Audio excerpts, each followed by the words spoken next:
या कुक्षि विवरे कृत्वा स्वयं रक्षति सर्वतः नमामि जननीं देवीं परां प्रकृतिरूपिणीं कृच्छ्रेण महता देव्या धारितोऽहं यदोदरे तत्प्रसादात् जगद्दृष्टं मातर्नित्यं नमोऽस्तु ते पृथिव्या यानि तीर्थानि सागरादीनि सर्वतः वसन्ति यत्र तां नौमि मातరం భూతిహేతవే. మాతృదేవో భవ పితృదేవో భవ. ఇప్పుడు మనము ఫిబ్రవరి నెల 2026 సంవత్సరంలో 1వ తారీఖు నుంచి 15వ తారీఖు వరకు, యాక్చువల్లీ నిజానికి ఫిబ్రవరి నెల 28 రోజులే పక్ష ఫలితాలు అన్నప్పుడు 14 రోజులు చెప్పుకోవాలి. కానీ ఆ సాంప్రదాయం మిగతా 11 నెలల్లో ఉండదు, కొన్ని సంవత్సరాల్లో కూడా ఉండదు. కాబట్టి ఈ మనము 15 రోజులుగా పక్ష ఫలితాలుగా ద్వాదశ రాశుల వారికి ఏ ఏ ఫలితాలు ఏ విధంగా ఉంటాయో సశాస్త్రీయమైన పద్ధతిలో తెలుసుకునేటటువంటి ప్రయత్నం చేద్దాము. మీనరాశి వారికి ఫిబ్రవరి నెల 1వ తారీఖు నుంచి 15వ తారీఖు వరకు ఈ పక్షం రోజులు 2026 సంవత్సరంలో గోచార ఫలితాలు ఏ విధంగా ఉన్నాయో సశాస్త్రీయమైన పద్ధతిలో తెలుసుకునే ప్రయత్నం చేద్దాం. ఇక్కడ మీనరాశిలోనే శని యొక్క సంచారం జరుగుతున్నది. జన్మరాశిలోనే అంటే పూర్తిగా కరెక్ట్గా సెంట్రల్లో ఉన్నారన్నమాట. ఎవరో శని భగవానుడు 7.5 సంవత్సరాల్లో 3 రాశులు కదా. మొదటిది వెనకది అయిపోయింది, వ్యయ స్థానంలోనిది. ప్రథమలో ఇంకా రాలేదు, మధ్యలో ఉన్నారు ఈయన.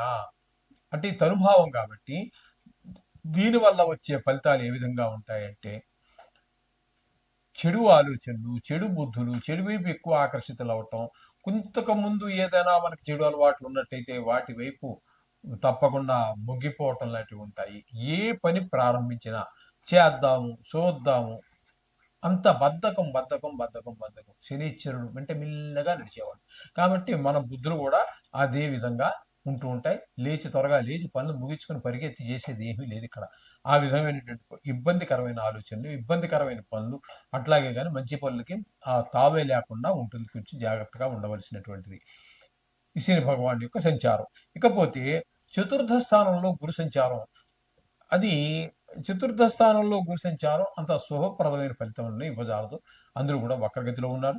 ఎందుకంటే ఇందాక మనం మొదట్లోనే చెప్పుకున్నాం, అగ్ని స్థానంలో మరింత బలంగా ఉంటాడని కొంతమంది, కాదని కొంతమంది, ఇలా రకరకాలైనటువంటి ఏదైనా మీరు ఒక్కరిని తీసుకున్నా మళ్ళీ 3వ స్థాన ఫలితాన్ని చెప్పాలి అంటే కూడా 3వ స్థానంలో కూడా గురు శుభఫలితములను ఇవ్వజాలడు. కాబట్టి మొత్తం మీద గురు బలం వీరికి లేనట్టే. అంటే మనకి ముఖ్యంగా ఈ భూమి, గృహము, వాహనాలు ఇత్యాది విషయంలో, తల్లిగారి విషయంలో, ఈ విద్య విషయంలో, ఇలాంటి విషయంలో, మన స్వభావం విషయంలో అంతా కూడా కొంచెం వ్యతిరేకమైనటువంటి ఆలోచన, వ్యతిరేక భావాలు, వ్యతిరేక సంఘానికి సరిపడనటువంటి ఆలోచనతోటే ఉంటుంది ఈ చతుర్థ స్థానంలో గురువు యొక్క సంచారం. ఇకపోతే 6వ స్థానంలో కేతుగ్రహ సంచారం. 6వ స్థానంలో కేతుగ్రహ సంచారం మొత్తం మంచి ఫలితాలు ఇస్తుందండి. ఆరోగ్యాన్ని ఇస్తాడు. అప్పులు ఏమైనా ఉన్నట్టయితే తీర్చగలుగుతారు. మీకే అప్పు కావాల్సి వస్తే మీరు ప్రయత్నం చేస్తే తప్పకుండా అప్పు లభిస్తుంది. తద్వారా మీరు ఏ పని కోసం మీరు ఆ అప్పు తీసుకున్నారో ఆ ధనాన్ని సద్వినియోగం చేసుకుని ఆ పని పూర్తి చేయగలుగుతారు. అదొక మంచి శుభ పరిణామంగా మనం చెప్పుకోవాలి. ఈ విధంగా 6వ స్థానంలో ఉన్నటువంటి కేతువు శుభ ఫలితాలు ఇస్తూ ఉన్నారు.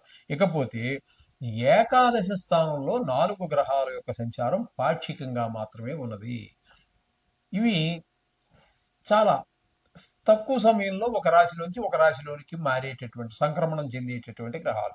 అవి ఏమిటి ముఖ్యంగా చూద్దాం. ఇప్పుడు బుధుడు తర్వాతి ఇక్కడ ఉండవలసినంత టైం అయిన తర్వాత కుంభరాశిలోనికి సంక్రమణం చెంది ఈ యొక్క మీనరాశికి వ్యయస్థానం అవుతోంది. వ్యయస్థానంలో ఒక్క శుక్రుడు తప్పితే ఏ గ్రహము యోగించదు నవగ్రహాలలో గోచార రీత్యా. అది గుర్తుపెట్టుకోండి. ఇక్కడ మీకు ముందుగా మనం ఏకాదశ స్థానంలో ప్రారంభిద్దాం. ఏకాదశ స్థానంలోంచే వ్యయ స్థానంలో సంక్రమణం చెందుతున్నాయి. కాబట్టి ఇక్కడ మీకు బుధుడు 3 రోజులు ఏకాదశి స్థానంలో, కుజుడు 15 రోజులు పూర్తిగా, అలాగే రవి 12 రోజులు పూర్తిగా, శుక్రుడు 4 రోజులు. ఈ విధంగా ఈ 4 గ్రహాలు కూడా ఏకాదశి స్థానంలో ఉండటం వల్ల మీ ఆర్థిక అభివృద్ధికి, ధనానికి లోటు లేకుండా మీరు ఏ పని చేసినా ముందుకు వెళ్ళటానికి ఈ 4 గ్రహాలు ఇన్ని రోజులు చాలా చాలా సహాయపడుతూ ఉన్నాయి మీకు. చెప్పుకున్నాం కదండి రోజులు. ఇప్పుడు శుక్రుడు 4 రోజులు, రవి 12 రోజులు, కుజుడు 15 రోజులు, బుధుడు 3 రోజులు మీకు పూర్తి సహారాన్ని అందిస్తున్నాడు. తదుపరి సంక్రమణం చెంది శుక్రుడు 11 రోజులు వ్యయస్థానంలో కూడా శుభఫలితాలిచ్చే ఏకైక గ్రహం శుక్రుడే. శుక్రుడు పూర్తిగా 15 రోజులు మీకు అనుకూలుడే. రవి 3 రోజులు, బుధుడు 12 రోజులు. వీరు రవి బుధులు ఇద్దరు కూడా వ్యయస్థానంలో ఉన్న కారణంగా ధన వ్యయము, ధన నష్టము, మనోవిచారము, శత్రు భయము, ఈ విధమైనటువంటి కొంతమందికి కారాగార శిక్షలు కూడా పడే అవకాశం ఉంటుంది. ఎందుకంటే ఇది రాశిగతమైనటువంటి ఫలితాలు మనం చెప్పుకుంటున్నాము. ప్రపంచవ్యాప్తంగా తీసుకున్నట్టయితే 830 కోట్ల జనాభాని 12 రాష్ట్రాలతో భాగిస్తే మీకు సుమారుగా 70 కోట్ల మందికి ఒకటే వస్తారు, ఒకే రాశి కిందకి వస్తారు. అందరికీ ఒకటి జరుగుతుందా? జరగదు. కాబట్టి మీకు ఇది కొంతమంది, ఈ 70 కోట్ల మందిలో కొంతమంది మహాపుణ్యాత్ములు ఉంటారు, కొంతమంది పరమ దరిద్రులు నికృష్టులు ఉంటారు. వాళ్ళకి కొంతమంది ఆ దొంగలకు, చోరులు ఎవరైతే ఉన్నారో వాళ్ళకి కారాగార శిక్ష తప్పదు. ఆ విధంగా ఉంటుంది, అందరికీ కాదండి. అది కూడా గుర్తుపెట్టుకోవాలి. ఈ విధంగా ఈ ఫలితాలన్నీ కూడా మనకి ఇక్కడ జరుగుతున్నాయి. ఇకపోతే రాహు కూడా సంక్రమణం చెంది ఈ 11వ రాశి నుండి 12వ రాశికి వచ్చినటువంటి వాడు కాదు, అక్కడే ఉన్నారు ఆయన. అది ఆయన కూడా ఇదే ధన నష్టం, ధన వ్యయం, అలాగే కలతర నష్టం, విదేశీ యానానికి ఒక్క విషయంలో మాత్రమే సహకరిస్తారు. ఇదేంటంటే విదేశాలకు వెళ్ళాలి, చదువు నిమిత్తమో, వైద్యం నిమిత్తమో, లేకపోతే చూడటం విజిట్ గాను, మరి అట్లా వాళ్ళకి మాత్రమే ఈ రాహు 12వ స్థానంలో ఉండి సహకరిస్తాడు. మిగతా అన్ని విషయాల్లో చాలా క్రూరంగానే ఉంటుంది ఆయన యొక్క వ్యయస్థాన చలనం. కాబట్టి ఈ విధమైన ఫలితాలన్నీ కూడా మనకి మీనరాశి వారికి చెప్పుకోవాల్సి ఉన్నది. కొన్ని గ్రహాలు ఇందులో మనకి గట్టిగా చెప్పుకోవటానికి ఒక కేతువు పూర్తి అనుకూలుడండి, శుక్రుడు పూర్తి అనుకూలుడండి. ఈ ఏకాదశ స్థానంలో ఉన్నటువంటి 4 గ్రహాలు కొద్ది రోజులు ఉన్నాయి కదా, అవన్నీ కూడా అనుకూలం. అంటే మొత్తం మీద శుభాలే ఎక్కువగా ఉన్నాయి, శుభాశుభ ఫలితాలు ఉండనే ఉంటాయి. అంచేత మీరు ఆ నవగ్రహ మంత్రాలతో పాటుగా ఈ 15వ తారీఖున, ఈ 15 రోజుల ఫలితాల్లో 15వ తారీఖు అదే లాస్ట్, ఆ రోజున మహాశివరాత్రి వస్తుంది. దాన్ని మీరు తప్పక ఆచరించండి. ఈ యొక్క మీనరాశికి వ్యయస్థానం అవుతోంది. వ్యయస్థానంలో ఒక్క శుక్రుడు తప్పితే ఏ గ్రహము యోగించదు నవగ్రహాలలో గోచార రీత్యా. అది గుర్తుపెట్టుకోండి. ఇక్కడ మీకు ముందుగా మనం ఏకాదశి స్థానంలో ప్రారంభిద్దాం. ఏకాదశి స్థానంలోంచే వ్యయ స్థానంలో సంక్రమణం చెందుతున్నాయి. కాబట్టి ఇక్కడ మీకు బుధుడు 3 రోజులు ఏకాదశి స్థానంలో, కుజుడు 15 రోజులు పూర్తిగా, అలాగే రవి 12 రోజులు పూర్తిగా, శుక్రుడు 4 రోజులు. ఈ విధంగా ఈ 4 గ్రహాలు కూడా ఏకాదశి స్థానంలో ఉండటం వల్ల మీ ఆర్థిక అభివృద్ధికి, ధనానికి లోటు లేకుండా మీరు ఏ పని చేసినా ముందుకు వెళ్ళటానికి ఈ 4 గ్రహాలు ఇన్ని రోజులు చాలా చాలా సహాయపడుతూ ఉన్నాయి మీకు. చెప్పుకున్నాం కదండి రోజులు. ఇప్పుడు శుక్రుడు 4 రోజులు, రవి 12 రోజులు, కుజుడు 15 రోజులు, బుధుడు 3 రోజులు మీకు పూర్తి సహారాన్ని అందిస్తున్నాడు. తదుపరి సంక్రమణం చెంది శుక్రుడు 11 రోజులు వ్యయస్థానంలో కూడా శుభఫలితాలిచ్చే ఏకైక గ్రహం శుక్రుడే. శుక్రుడు పూర్తిగా 15 రోజులు మీకు అనుకూలుడే. రవి 3 రోజులు, బుధుడు 12 రోజులు.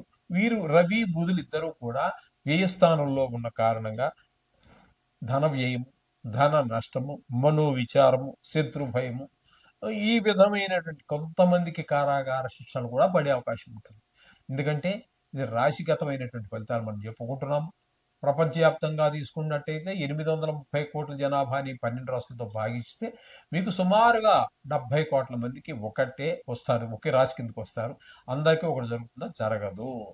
కాబట్టి మీకు ఇది కొంతమంది, ఈ 70 కోట్ల మందిలో కొంతమంది మహాపుణ్యాత్ములు ఉంటారు, కొంతమంది పరమ దరిద్రులు నికృష్టులు ఉంటారు. వాళ్ళకి కొంతమంది ఆ దొంగలకు చోరులు ఎవరైతే ఉన్నారో వాళ్ళకి కారాగార శిక్ష తప్పదు. ఆ విధంగా ఉంటుంది, అందరికీ కాదండి. అది కూడా గుర్తుపెట్టుకోవాలి మీరు. ఈ విధంగా ఈ ఈ ఫలితాలన్నీ కూడా మనకి ఇక్కడ జరుగుతున్నాయి. ఇకపోతే రాహు కూడా సంక్రమణం చెంది ఈ 11వ రాశి నుండి 12వ రాశికి వచ్చినటువంటి వాడు కాదు, అక్కడే ఉన్నారు ఆయన. అది ఆయన కూడా ఇదే ధనం, ధన నష్టం, ధన వ్యయం, అలాగే కలతర నష్టం, విదేశీ యానానికి వెళ్ళ ఒక్క విషయంలో మాత్రమే సహకరిస్తారు. ఇదేంటంటే విదేశీ విదేశాలకు వెళ్ళాలి చదువు నిమిత్తమో, వైద్యం నిమిత్తమో, లేకపోతే చూడటం విజిట్ గాను, మరి ఎట్టో అట్లా అట్లా వాళ్ళకి మాత్రమే ఈ రాహు 12వ స్థానంలో ఉండి సహకరిస్తాడు. మిగతా అన్ని విషయాల్లో చాలా క్రూరంగానే ఉంటుంది ఆయన యొక్క వ్యయస్థాన చలనం. కాబట్టి ఈ విధమైన ఫలితాలన్నీ కూడా మనకి మీనరాశి వారికి చెప్పుకోవాల్సి ఉన్నది. కొన్ని గ్రహాలు ఇందులో మనకి గట్టిగా చెప్పుకోవటానికి ఒక కేతువు పూర్తి అనుకూలుడండి, శుక్రుడు పూర్తి అనుకూలుడండి. ఈ ఏకాదశ స్థానంలో ఉన్నటువంటి 4 గ్రహాలు కొద్ది కొద్ది రోజులు ఉన్నాయి కదా, అవన్నీ కూడా అనుకూలం. అంటే మొత్తం మీద శుభాలే ఎక్కువగా ఉన్నాయి, శుభాశుభ ఫలితాలు ఉండనే ఉంటాయి. అంచేత మీరు ఆ నవగ్రహ మంత్రాలతో పాటుగా ఈ 15వ తారీఖున, ఈ 15 రోజుల ఫలితాల్లో 15వ తారీఖు అదే లాస్ట్, ఆ రోజున మహాశివరాత్రి వస్తుంది. దాన్ని మీరు తప్పక ఆచరించండి.